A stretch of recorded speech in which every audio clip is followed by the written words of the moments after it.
voetbalplaatjes aan het ruilen. Want we hebben heel veel dubbel en we moeten even ruilen natuurlijk. Aha. Waar is nou die favoriete voetballer? Nou, mezelf. Jezelf? Ja. Maar die heb ik al. Ja? Ja. Maar dan heeft hij zelf als voetbalplaatsje? Ja. Maar dat bist ook? Ja, dit ben ik. Annika van der Meulen? Ja, Annika van der Meulen. En hoe is dat nou om in zijn voetbalplaatsje boek te staan? Ja, ik vind het wel heel leuk. Ja. Dit is een voetbalplaatsje minder leuker dan die van Ajax of PSV of zo? Ja, want je staat er toch zelf op. Toch zelf. Ja. Dit is Sjoerd Breusma, die we hier krijgt. En nou, deze zit bij mij in het team. En nou, dit is een maat van mij, die zit bij mij in de klas. En nou, deze ken ik net, die ken ik wel. En die ken ik wel. Maar hij is die zelf ik?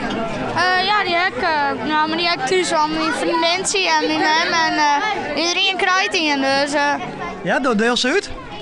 ja. En kijk, de mensen, nou ja, wat al je band die hebben je wel, maar neem net maar hem te ruilen. Dus Nee, als hij zelf heeft, dan haast hem? ja, dan hoor ik hem. En de 16 handtekeningen dan ik op? Nee, dat niet, want dan zo beroemd ben ik dan net. Dus, Wel even een beetje eerlijk, jongens, hè? Ja. Maar het is wel moeilijk. Ja? Want je gaat in bepaalde fases, want iedereen heeft dit en dan heeft iedereen dit. En dan is het wel moeilijk om te ruilen. Dus iedereen heeft hetzelfde een beetje dubbel? Ja, zowat wel. Dus het is wel moeilijk om te ruilen vandaag. Ja. Bijvoorbeeld deze heeft iedereen ook bijna. Ja, Albert IJsma? Ja, Iedereen heeft Albert IJsma. bijna wel. En heb je die zelf al? Nee. Nee.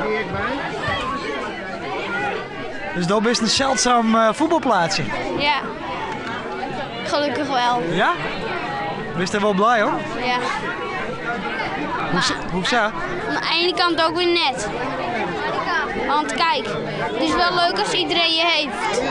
Maar het is ook wel leuk als iedereen je niet heeft juist. Want als niemand je heeft, dan is het, dan kan je meer ruilen. Dan is die plaatsje een heel volle wurg. Ja.